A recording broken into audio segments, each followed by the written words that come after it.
انہوں نے کہا نا بیان میں، ہدایت اللہ کے ہاتھ میں اگر ہوتی، ہدایت اگر اللہ کے ہاتھ میں ہوتی تو ہم اللہ تعالیٰ ہدایت کے لیے محنت کے لیے نبیوں کو کیوں بھیجتا؟ کیا مطلب اس کا؟ اچھا یہ جملہ مزے کی بات یہ کہ یہ جملہ میں نے اپنے کانوں سے سنا ہے، کیونکہ میں اس وقت نظام الدین میں موجود تھا، روانگی کے بیان میں یہ جملہ کہا اور میرے پاس اللہ کے فضل سے ریکارڈ موجود ہے، آپ کو سنا سکتا ہوں جی۔ پوچھنے والوں کو تو بتا دیا نا انہوں نے، پوچھنے والوں کو تو بوریا بستر گول کر دیا، کہا اگر پوچھنا ہے یہاں رہنا ہے تو ہم جو کہیں گے وہ کرنا ہے، اور ہم جو کہتے ہیں اس کے خلاف پوچھنا نہیں، پوچھتے ہیں تو آپ کو چلنا ہے، صاف صاف کہہ دیا بلا کر کے، صاف صاف کہہ دیا، ہمیں معلوم ہے فردن فردن معلوم ہے کہ کس کو کیا کیا بات انہوں نے بلا کے کہی تھی، ہم کو فردن فردن معلوم ہے الحمدللہ، اندھے نہیں ہیں، واٹس ایپ کے مرید ہم نہیں ہیں، براہ راست سب سن چکے ہیں، ہم موجود تھے نا۔ کسی کو دھمکی دی باہر سے، کسی کو بلا کر براہ راست دھمکی دی، کسی کو یہاں اندر سے آدمی بھیج کر کہلوایا، کسی کو ویسے ہی پریشان کیا، تنگ کیا تاکہ چلے جائیں خود، مختلف کہانیاں ہیں بڑی لمبی، اس کو کھولیے مت۔ بہرحال ان سب لوگوں کو باہر نکلوایا کسی طرح جو ان کی باتوں پر گرفت کر سکتے ہیں، سمجھا کہ 18 سال تھک گئے۔ میں عینی شاہد ہوں کسی کا سنی سنا ہے، میں آنکھوں سے گواہ ہوں ان مجلسوں کا جن مجلسوں میں ان حضرات اکابر نے مولانا سعد صاحب کو بٹھا کے سمجھایا، کمرہ بند کر کے، مشورے والے جب مشورے سے چلے جاتے سب کو مشورے کہتے تھے بھائی مشورہ ختم ہو گیا سب چلو، سب لوگ چلے جاتے، دروازہ لاک کر لیا جاتا تھا، گھنٹوں بیٹھتے تھے یہ حضرات اکابر سعد صاحب کے ساتھ بیٹھ کر کے، یہ جو باتیں آپ بول رہے ہیں یہ غلط ہے، اس سے رجوع کیجیے۔ انہوں نے مانی نہیں کسی کی، سب کو میں ایک کم سے کم 10-12 اکابر کے نام لے سکتا ہوں جن کی زبان سے یہ نکلا کہ بھائی یہ مانتا نہیں ہے، کہ یہ مانتا نہیں ہے، تو مانتے کسی کی نہیں ہے، وہ سمجھا کہ تھک گئے، برداشت کیا 18 سال، یہ ان کا کمال ہے، یہ ان کے صبر کا کمال ہے کہ 18 سال انہوں نے برداشت کیا۔ جب برداشت کا پیمانہ لبریز ہوگا اور یہ سوچ لیا کہ صاحب اب یہاں ہم رہیں گے تو امت کو ہم کیا جواب دیں گے اور اللہ کو کیا جواب دیں گے قیامت میں، تو اس ڈر سے کہ ہم دنیا سے چلے جائیں گے اسی حال میں تو امت نہیں سمجھ پائے گی، امت کو ان کے حوالے کر کے گئے تو ہم امت کو اللہ کے یہاں جواب دینا پڑے گا، ہم کو اللہ پوچھے گا ہم سے کہ تم تبلیغ والوں کو کس کے حوالے کر کے آئے، تو ہم اللہ کے یہاں جواب دہی کے خوف سے ہم مجبوراً چھوڑ کے نظام الدین الگ ہو گئے اور کہا ہم اس آدمی کے پیچھے تو امت کو ہم چلنے نہیں دیں گے، ورنہ ہم کو اللہ کے یہاں جواب دینا پڑے گا۔ اللہ کے یہاں مولانا ابراہیم صاحب نے یہ جملہ لکھا ہے، مولانا یعقوب صاحب نے بھی لکھا ہے کہ اللہ کے یہاں جواب دہی کے خوف سے ہم یہ بات آپ کو واضح کر رہے ہیں اور ہم نظام الدین چھوڑ رہے ہیں۔ تو یہ ان کی وجوہات ہیں جس کی بنا پر ہمارے اکابر ان کے پیچھے چلنے کو امت کو گوارا نہیں کر رہے ہیں اور ان کو برداشت اس وقت نہیں کرنا چاہتے ہیں۔ فیصلہ آپ کیجیے، آپ کیا کریں گے بتائیے، یہ تو ہمارے اکابر نے کیا، اب آپ طے کیجیے آپ کیا کریں گے۔ آپ اگر یہی کرتے ہیں جو اکابر نے کیا ہے تو پھر آپ اکابر کے ساتھ ہیں اور اکابر آپ کے ساتھ ہیں، اور اگر آپ یہ فیصلہ نہیں کرتے ہو، آپ اپنا فیصلہ کرتے تو پھر آپ کے ساتھ اکابر نہیں ہے اور آپ اکابر کے ساتھ نہیں ہیں۔ آپ فیصلہ کیجیے کیا کرنا ہے۔ اب یہ تو میں نے خطوط کا خلاصہ سنایا، علماء دیوبند نے جو 31 جنوری کا جو خط ہے دیوبند کا، دارالعلوم دیوبند، اس خط میں کیا لکھا ہے اس کا خلاصہ سناتا ہوں۔ ہمارے علماء دیوبند نے فرمایا کہ بھائی ان کے پورے طرز عمل سے مجموعی طور پر یہ سمجھ میں آ رہا ہے کہ یہ ایک الگ جماعت بنانے کی فکر میں ہے۔ سمجھا آپ میری بات؟ دیوبند نے 31 جنوری کے خط میں جو اندیشہ ظاہر کیا وہ یہ ہے کہ یہ ایک جمہور علماء سے، اہل سنت الجماعت سے ہٹ کر ایک الگ جماعت بنانے کے در پہ ہیں۔ خطرہ یہ ہے کہ یہ ایک آگے چل کر کے ایک مستقل فرقہ بن جائے گا اور یہ فرقہ جمہور اہل سنت الجماعت سے ہٹا ہوا ہوگا، اسلاف کے طریقے سے بھی الگ ہوگا۔ یہ اندیشہ ظاہر کیا ہے اس خط میں۔ خط پورا آپ پڑھ لیجئے، ہم دے دیں گے، مضمون پورا آپ پڑھ لیجئے۔ اب آپ فیصلہ کیجئے کہ عوام کو آپ ان کے پیچھے چلنا گوارا کریں گے، اور اگر آپ گوارا کریں گے تو جو لاکھوں کی تعداد میں جو ان کے پیچھے جا چکے ہوں گے ان کو آپ واپس لا سکو گے۔ عقیدت کی انتہا اس وقت اتنی ہو چکی ہے، ان کے پیچھے ماننے والوں کی، ان کے پیچھے چلنے والوں کی انتہا اندھی عقیدت۔ مولانا الیاس رحمۃ اللہ علیہ کا ملفوظ بھی ایک سنا دیتا ہوں آپ کو۔ حضرت مولانا الیاس صاحب رحمۃ اللہ علیہ نے فرمایا ہے کہ جب کسی شخص کو نبی کا درجہ دے دیا جائے اور اس کی باتوں کو کلام اللہ کا درجہ دے دیا جائے تو میرے نزدیک یہ تحریت ہے، یہ ملفوظ ہے، چھپا ہوا ہے۔ جب کسی شخص کو نبی کا درجہ دے دیا جائے اور یعنی اللہ رسول کا، جب کسی شخص کو اللہ رسول کا درجہ دے دیا جائے اور اس کے کلام کو کلام اللہ کا درجہ دے دیا جائے تو میرے نزدیک یہ تحریت ہے۔ اب آپ مجھے بتاؤ یہ صورت ہو چکی نہیں ہو چکی؟ ان کے ماننے والوں کی یہ صورت ہو چکی۔ ہم لوگ دیوبند میں پچھلے سال 2017 میں نہیں اسی سال اپریل کے موقع پر ایک جوڑ ہوا تھا دیوبند شہر کے قریب 8-9 کلومیٹر فاصلے پر خلاص نامی ایک گاؤں ہے، خلاص جو لوگ دیوبند میں پڑھے ہیں تو وہ جانتے ہیں وہاں پر ایک گاؤں ہے. تو دیوبند بستی کے عوام کام کرنے والے پرانے ساتھی اور اطراف کے دیہاتوں کے کام کرنے والے پرانے ساتھیوں کو سب ملا کر وہاں پر ایک جوڑ کیا گیا تھا. تقریباً 4-5 ہزار کا مجمع تھا. ہمارا اس میں مطلب ہماری جماعت طے ہوئی تھی. میرٹھ کے جوڑ سے چند علماء کرام تقریباً 50-60 علماء کرام وہاں پر شرکت کے لیے گئے تھے. تو اس میں مغرب کے بعد ہماری ذمہ بات تھی تو ہم نے ان کے سامنے دیوبند کیا ہے, اس کی عظمت کیا ہے, اس کا فیصلہ, اس کے فتویٰ, اس کی وضاحت پوری ایک مثبت طریقے سے نرم انداز میں ہم نے ان کے سامنے رکھی. اس کے بعد چند گاؤں کے پرانے وہاں کے جو لوگ ہیں بڑے لوگ وہ آئے. وہاں پر قریب ایک مکان میں ہمارا قیام تھا, وہاں پر آئے. آ کر انہوں نے کہا مولانا ہم لوگ اس جوڑ کی دعوت دینے کے لیے یہاں اطراف کے گاؤں میں جب چل پھر رہے تھے تو معلوم ہے گاؤں والوں نے کیا کہا, ساتھ صاحب کے ماننے والے, انہوں نے کہا کہ اجی ہم تو مولوی صاحب کے پیچھے ہی جاویں گے چاہے وہ ہم کو جہنم میں لے جاوے. یہ حالت ہے اندھی عقیدت کی. اور ابھی جو ان کا اورنگ آباد کا اجتماع ہوا نا, معلوم ہے مشہور اجتماع اورنگ آباد میں ہوا تھا گزشتہ, آپ کے کرنول اور بلند شہر سے پہلے وہ اورنگ آباد. اس اجتماع کے بعد ممبئی کے شہر کے ایک پرانے ساتھی, میں نام نہیں لوں گا مجھے نام معلوم ہے, ایک پرانے ساتھی نے کہا کہ اورنگ آباد کے اجتماع میں مولانا سعد صاحب نے جو نماز پڑھائی نا, آدم علیہ السلام سے لے کر آج تک کسی نے ایسی نماز نہیں پڑھائی. نبیوں کو بھی پوچھ دیا انہوں نے, سارے نبیوں کو بھی پوچھ دیا. یہ ہے عقیدت کا حال. اب ایسے عقیدت مندوں کو آپ بچا سکو کہ گمراہی سے. اور عقیدت کا حال آج کل کیا ہو چکا آپ نے دیکھ لیا بنگلہ دیش میں. عقیدت میں ایسے اندھے ہو چکے ہیں کہ انہوں نے علماء اور طلباء پر, میں آپ کو بتا نہیں سکتا کیا درد انگیز صورتحال تھی. میں نے اسی دن سارے حالات کا مشاہدہ آنکھوں سے کیا تھا. ویڈیو سے ہمارے تعلقات ہیں وہاں کے علماء سے ساتھی, تو برابر ہمارے سے وہ رابطے میں تھے.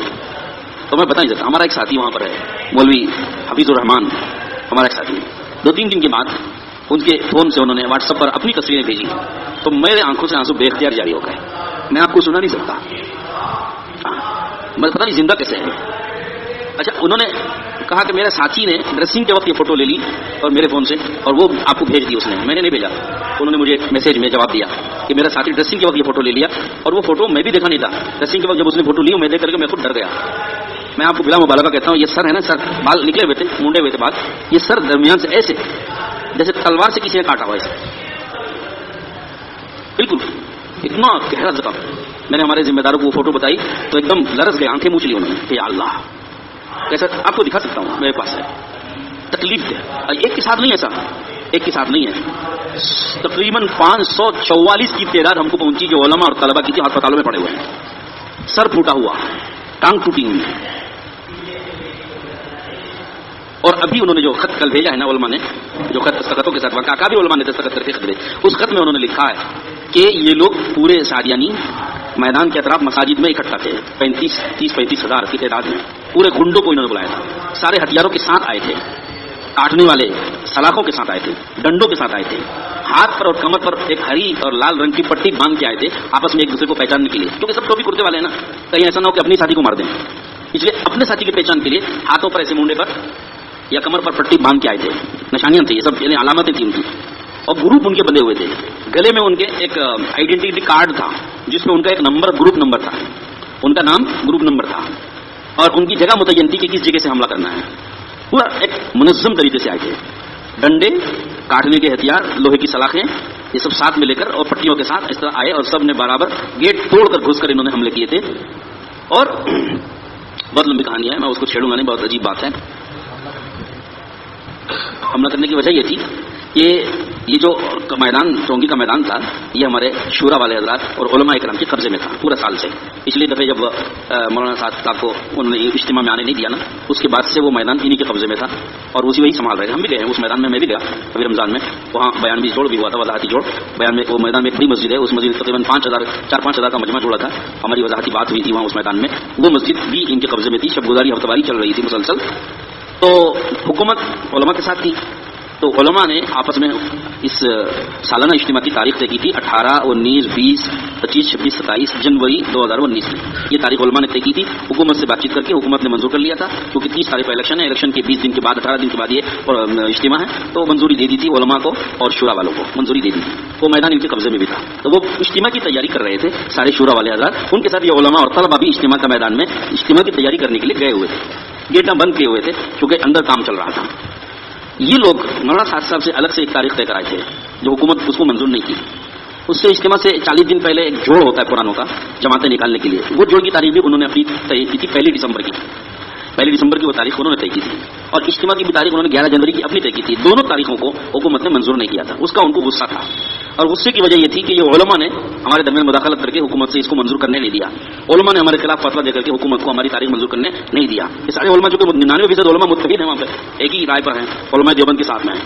تو حکومت کے ساتھ چونکہ علماء پورے متحد ہیں تو ان کو علماء پر غصہ تھا کہ انہوں نے فتویٰ دے کر اتحاد قائم کر کے احتجاج کر کے ہم کو یہ تاریخ حکومت سے منظور کرنے نہیں دی. تو علماء پر ان کو غصہ تھا. اب چونکہ یہ میدان علماء کے قبضے میں کام چل رہا ہے, اپنی تاریخ پر ان کو منظوری حکومت سے نہیں ملی تو انہوں نے اس کا غصہ اتارنے کے لیے 1 دسمبر کی تاریخ پر اپنا جوڑ کرنے کے لیے زبردستی پورے ملک سے ایسی عوام گنڈوں کے ساتھ ہتھیاروں کے ساتھ چن کر کے انہوں نے بلایا تھا اور عطاب میں ٹھہرایا تھا. یہاں چونکہ اندر کام چل رہا تھا 7 تاریخ کو جوڑ ہونا تھا, شورا والوں کا جوڑ ہونا تھا 7 تاریخ کو, جس میں ہمارے سارے اکابر بھی جانے والے تھے کیونکہ اس کی اجازت تھی حکومت کی طرف سے شورا والوں کو. تو وہ جوڑ نہ کام کرنے کے لیے اپنا جوڑ زبردستی کرنے کے لیے 1 دسمبر کی تاریخ میں انہوں نے زبردستی گھسنے کی کوشش کی ہے. اور چونکہ گیٹ بند تھے, اجازت نہیں تھی, تو اس کا غصہ اتارنے کے لیے انہوں نے سارا حملے کا پلان بنا کے اگر حملہ کیا تاکہ یہ قبضہ ان کا ختم ہو جائے. ہمارا نہیں ہوا ہے تو ان کا بھی نہ ہو, یہ اصل مقصد. پوری کہانی لکھی ہوئی ہے. تو بہرحال میرے دوستوں بات تو لمبی ہو جائے گی. اس وقت میں جو صورتحال ہے وہ یہ ہے کہ مولانا سعد صاحب کا رخ اس طرح سے جمہور سے ہٹ کر کے ایک الگ رخ پہ چلا گیا اور وہ اپنی چیزوں سے باز آنے کے لیے تیار نہیں. تعلق دیوبند نے فتویٰ دے دیا تو بھی ابھی تک رجوع نہیں کیا ہے, اور اگر رجوع کر لیا بھی ہے بعض یہ عام کیا جا رہا ہے کہ رجوع کر لیا اس کی تحریر شائع کر رہے ہیں. وہ تحریر جو آپ پڑھیں گے اتنی باریک کر دی انہوں نے اخبار میں تاکہ کوئی نہ پڑھ سکے. بہت ہوشیاری سے کام کیا ہے. اخبار میں اس کی فوٹو دے دی تو مولانا رجوع کر لی. آپ اس کو ذرا زوم کر کے بھی پڑھنا چاہیں نہیں پڑھ سکتے, ایسا باریک کر دیا. لیکن اگر آپ کو پڑھنے کو ملے تو ضرور پڑھیے. وہ کیوں تعلق نے اس کو قبول نہیں کیا پتہ چلے گا آپ کو. میں آپ کو اس کے الفاظ سناتا ہوں تاکہ آپ فیصلہ کرو کہ یہ رجوع ہے کہ نہیں. انہوں نے لکھا ہے شروع میں کہ اگر ہم سے ایسی کوئی غلطی ہوئی ہے تو ہم اس سے رجوع کرتے ہیں. ٹھیک ہے نا, اتنی حد تک ہوتا تو بہت بات ختم تھی. آگے کیا لکھا کہ ہم نے دارالعلوم دیوبند نے جو فتویٰ اور جو موقف ظاہر کیا ہے ہم یہ سمجھتے ہیں کہ یہ ہمارے ساتھ بدگمانی ہوئی ہے, بدگمانی کی بنیاد پر یہ فتویٰ دیا گیا ہے. دوسرا, ہم اس کو ہمارے ساتھ عدم تعاون سمجھتے ہیں. تیسرا, آخر میں لکھتے ہیں ہم جو بیانات کر رہے ہیں اس کے بھی ہمارے پاس مراجع موجود ہیں اور دلائل موجود ہیں, ہم اس کو آپ کی خدمت میں بھیجیں گے. اب آپ بتائیے شروع میں کیا کہا کہ ہم سے اگر کوئی غلطی ہوئی تو ہم رجوع کرتے ہیں, بعد میں کیا کہہ رہے ہیں, تو آخر میں کیا کہہ رہے ہیں, یہ آپ رجوع اس کو مانو گے. آپ ایک طرف کہہ رہے ہیں کہ ہم اس سے رجوع کرتے ہیں, آخر میں کہہ رہے ہیں ہم اس کے ثبوت اور دلائل دیں گے. دارالعلوم والوں نے کہا فتویٰ دلائل کی بنیاد پر دیا جاتا ہے کہ بدگمانی کی بنیاد پر دیا جاتا ہے. اور عدم تعاون کیسے ہوگا جبکہ اب تک دارالعلوم نے تعاون کیا ہے اور آپ کی غلطیوں کی نشاندہی کر رہے ہیں, اور ہم نے فتوے میں خود دعوت تبلیغ کے کام کو خوب سراہا, عوام کو اس کے ساتھ جڑنے کے لیے کہا, تو عدم تعاون کیسے ہو جائے گا. اور پھر آپ کہہ رہے ہیں کہ دلائل پیش کریں گے, تو یہ کوئی رجوع ہے کہ ایک طرف رجوع بھی کرو دلائل بھی پیش کرنے کی. اچھا پھر لکھ کے بھی بھیجا انہوں نے مولانا سلمان صاحب مظاہری کے نام سے, فرضی نام سے انہوں نے بھیجا لکھ کر کے دلائل. اس پورے دلائل کا جائزہ لیا تو سارے وہی تھے جو ابھی میں نے عرض کیا آپ کو, یا تو روایت شاذہ تھی یا مرجو روایتیں تھیں یا ان کی تفسیر پھر رائے تھی, اس کے مطابق تفسیر کر کے وہ دلائل دی. تو حضرت مولانا حبیب الرحمان صاحب اعظمی دارالعلوم کے جو محدث ہیں اس وقت حدیث کے استاد ہیں, انہوں نے پورا اس کا جواب لکھا اور ان کا وہ کتابچہ بھی شائع ہو چکا ہے جو انہوں نے خود ان پورے دلائل کا جائزہ لے کے ایک کتاب شائع کی ہے مستقل. اس کے رد میں وہ کہا کہ یہ سارے دلائل بالکل پھس پھسے ہیں اور جمہور کی رد قابل قبول نہیں ہے. اصول تفسیر کے اعتبار سے یہ بالکل مردود دلائل, پورا درد میں جواب لکھا ہے, اس کو آپ پڑھیے. تو غرض یہ ہے رجوع نامہ قبول نہ کرنے کی وجہ. پھر آخری بات عرض کرتا ہوں, رجوع چلیے مان لیتے ہیں ہم, ٹھیک ہے صاحب رجوع ہے نا, رجوع مان لیں گے, لیکن رجوع کے بعد رجوع کا مطلب کیا ہوتا ہے, رجوع کا مطلب کیا ہوتا ہے. بھائی ایک غلطی ہوئی تو اسے رجوع کر لیا, اس کا مطلب کیا ہوا بولے نا, آئندہ نہیں کریں گے, یہی نا مطلب ہے. آئندہ کے پورے بیانات اٹھا کے دیکھیے, اس سے خطرناک ہیں. ساری وہی بات دہرائی. ابھی میں آپ کو اچھا موسیٰ علیہ السلام کے واقعے سے رجوع کر لیا, انہوں نے ایک واقعے سے رجوع کر لیا. فکر سے رجوع نہیں ہے. فکر کیا ہے, انبیاء پر بھی تنقید جائز ہے, یہ فکر. اس فکر سے رجوع نہیں ہوا. اس کی دلیل ابھی زندہ ثبوت ہے ہمارے پاس, میرے پاس بیان موجود ہے. اس میں کہا ہے انہوں نے اللہ کے راستے کی, میں سناتا ہوں آپ کو بیان کے جملے ہی سناتا ہوں ان کے. اللہ کے راستے کی تکلیفوں کو خوشی سے برداشت کرنا چاہیے. ٹھیک ہے نا, بات صحیح ہے نہیں, مجمع سننے والا کیا کہے گا, سو صحیح ہے نا. آگے چلیے, اس کا شکوہ نہیں کرنا چاہیے اللہ سے, اللہ کے راستے کی تکلیفوں کو شکوہ نہیں کرنا چاہیے. یہ بھی صحیح ہے نا, صحیح ہے نا بھائی. میری بات آپ جوڑتے چلیے, میرے ساتھ ساتھ چلو. آپ آگے سنیے کیا کہتے ہیں. جتنے انبیاء کرام نے قربانیاں دیں وہ سب اضطراری تھیں, اختیاری نہیں تھیں. یعنی کیا مطلب, اضطراری تھیں اختیاری نہیں تھیں, یعنی مجبوراً زبردستی یہ انہوں نے تکلیفیں اللہ کے راستے کی برداشت کر لی, اپنے اختیار سے نہیں برداشت کیا, خوشی سے نہیں برداشت کیا. اسی وجہ سے ہر نبی کو ایک دعائے مستجاب دی گئی تھی, تو تمام نبیوں نے اپنی دعائے مستجاب قوم کی ہلاکت کے لیے استعمال کر لیا اور بددعا کر کے قوم کو ہلاک کر دیا, سوائے ہمارے نبی کے. یہ جملہ ہے ان کا.